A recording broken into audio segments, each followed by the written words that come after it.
Hi, my name is Audrey Olenski, and this is my discussion of Lab 5 studying Faraday's Law for Physics 2212. I'm going to begin by introducing the experiment and providing some background on how we study Faraday's Law. The purpose of this experiment is to collect observational data for a magnet falling through a conductive tube of aluminum foil to observe Faraday's Law. Additionally, we will compare the computational model predictions with our observed data. There are a few key physics concepts that this experiment uses. The first is Faraday's law, which relates how magnetic fields and electric forces combine to create the electromotive force, known as the EMF.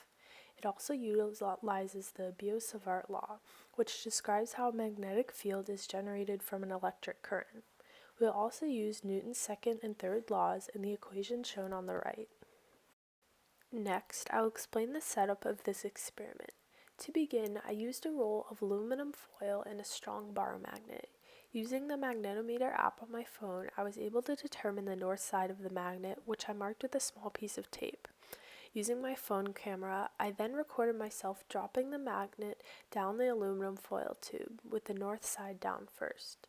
Using the recording, I found the time it took for the bar magnet to go from the top to the bottom of the tube, or the time it spent inside the tube. I repeated this 4 more times and recorded the results. Here, on the left, you can see my data for the time the magnet spent in the tube. I conducted 5 trials with times of 1.10, 1.21, 1.17, 1.08, and 1.12 seconds, which averaged out to 1.136 seconds. Additionally, you can see my measurements that will be used to create the glow skit model shown later on the right. The aluminum foil tube I used had a length of 0.305 meters, an inner radius from the center to the cardboard of 0.0125 meters, a foil radius of 0.004 meters, which made a total radius of 0.0165 meters. Because I used the same magnet from Lab 3, I was able to use the same mass, which was 0.025 kilograms. In Lab 3, I also calculated the magnetic dipole moment for this magnet, which was 2.1575 ampere meters squared. I am now going to discuss the code used to create the glow skirt model. In the beginning of the code shown here, I defined the physical constants and created the plot. I also entered my measurements for the foil tube that I discussed previously. The top picture of the code shows the second part of step 1, where I define the properties of the magnet, which will be important for the magnetic field calculations. On the bottom is step 2, where I created the function for the magnetic field using the known equation for B. Next, in step 3 of the code, I calculated the change in magnetic flux over time through each ring, known as d phi over dt, as shown here.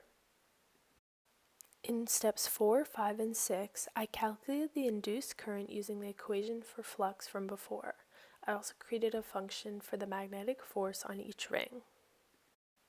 Lastly, in steps 7 and 8, I calculated the magnetic force and gravitational force on the magnet, which summed to create the net force in the bottom. I then created the position and velocity vectors and plotted. Here you can see the model and plot created by this code. On the left, there is a screenshot of the simulation which shows the magnet falling through the tube. The red represents the north end of the magnet and the blue represents the south end. On the bottom right, you can see the plot created from this magnet falling through the tube that plots time versus velocity in meters per second. This model predicts that the magnet would stay in the tube for 2.183 seconds as seen on the bottom. Comparing this to my average value from my data of 1.136 seconds, there is a percent difference of 63%. Clearly, these values are quite different. This difference is likely due to my human error in determining the time data, or from my error in my magnetic dipole moment value from Lab 3. I am now going to discuss my concluding questions for this lab. If the resistivity of the conductor was reduced as much as possible, the induced current would greatly increase due to Ohm's law. This would make the magnet fall through the tube very slowly, as the current would be near that of the gravitational force on the magnet.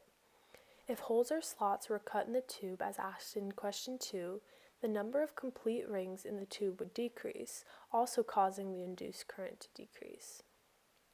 In contrast to the previous question, this would cause the magnet to fall faster.